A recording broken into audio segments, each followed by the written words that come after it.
দুদিন আগেও ছিল তাদের সাজানো সংসার, সবই যেন এখন শুধুই স্মৃতি। সারি সারি ঘরগুলোতে আসবাবপত্র, গহনা, চাল ডাল ও ফসলে দিতেছিল ভরপুর। গোয়াল ঘরে বাঁধা ছিল বড় বড় গরু। ভাগ্যের নির্মম পরিহাসে সর্বনাশা আগুন তাদের সবকিছু পুড়িয়ে নিঃস্ব করে দিয়েছে, করেছে সর্বশান্ত। বলছে কুষ্টিয়ার কুমারখালী উপজেলার যদুবয়া ইউনিয়নের বড়িচারা গ্রামের ৭ পরিবারের কথা। বুধবার দুপুরে বৈদ্যুতিক শর্ট সার্কিট থেকে প্রথমে আগুন লাগে ওই গ্রামের মুকাদ্দেস হোসেনের ছেলে আব্দুল্লাহর গোয়াল ঘরে। এরপর মুহূর্তেই আগুন ছড়িয়ে পড়ে আশেপাশে ৭টি বাড়িতে। বাসটা এখন ওই দেরি হলেও বাসের ধারের উপরে আগুন হুঁ করে ধরছে। আমি সেখানে আমার ভাইকে ডাকতেও না, আজকে আমার বাড়িঘর তো খাইলো না রে, সব পুড়ে গেল। 100 না 200 টাকা আনতে গিয়েছিল, সেই টাকা আনতে তো সে আর বাড়াতে পারি না। ঘরে টাকা পয়সা দিলে সব পুড়িয়ে গেছে, ধান চাল সব পুড়িয়ে গেছে। আমরা এখন এই খোলা আকাশের নিচে অবস্থান করতেছি। এই সময় নিজ ঘরে থাকা মাত্র ৩০০ টাকা উদ্ধার করতে গিয়ে দগ্ধ হয়ে প্রাণ যায় ৭০ বৃদ্ধ মোকাদ্দেস হোসেনের।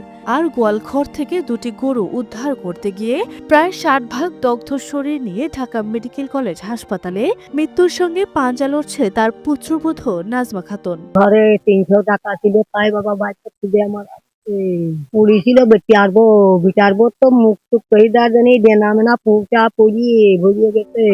জানা যায় সেদিন দাও দাও করে জ্বলতে থাকা আগুন দেখে ছুটে আসেননি প্রতিবেশীরাও। পরে খবর পেয়ে ঘটনাস্থলে এসে আগুন নিয়ন্ত্রণ করেন কুমারখালী ফায়ার সার্ভিসের 2টি ইউনিট। টাকা পয়সা জিনিসপাতি দেখছি হাড়ি মারি খেতা কাপড়, আমার কোনোটা পরিস্থিতি কোনো জিনিসপাতি নাই, কিছু নাই। কোনে শোবো, কোন যাবো, পণ্যের কাপড় টুক খালি আছে, তাছাড়া আর কিছু নাই। যা কিছু ছিল গচ্ছিত সবই পুড়ে গেছে আগুনে। নতুন করে ঘুরে দাঁড়ানোর আর কোনো অবলম্বন নেই তাদের। সকলের সহযোগিতা পেলে আবার ঘুরে দাঁড়াবেন ক্ষতিগ্রস্তরা, এমনটাই বলছেন স্থানীয়রা।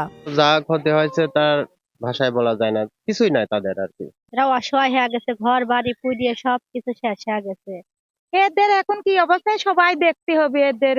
এই ঈদে জামা জুতো অ্যাক্সেসরিজের ডিসকাউন্ট। খবর পেয়ে ঘটনাস্থল পরিদর্শন করে ক্ষতিগ্রস্ত প্রত্যেক পরিবারকে ৩,০০০ টাকা এবং নিহতদের পরিবারকে ৫,০০০ টাকা প্রাথমিকভাবে মানবিক সহায়তা করা হয়েছে।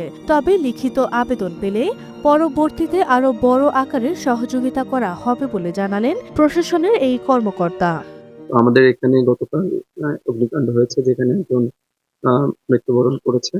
আমরা প্রত্যেকটি পরিবারকে, যারা ক্ষতিগ্রস্ত, তাদেরকে ৩,০০০ টাকা করে, 8টি পরিবারকে 24,০০০ টাকা এবং আপাতত যিনি মৃত্যুবরণ করেছেন তার পরিবারকে 5,০০০ টাকা, এটা আমরা প্রাথমিকভাবে দিয়েছি। আমি ইতিমধ্যে বিষয়টি ডিসি স্যারকে অবগত করেছি।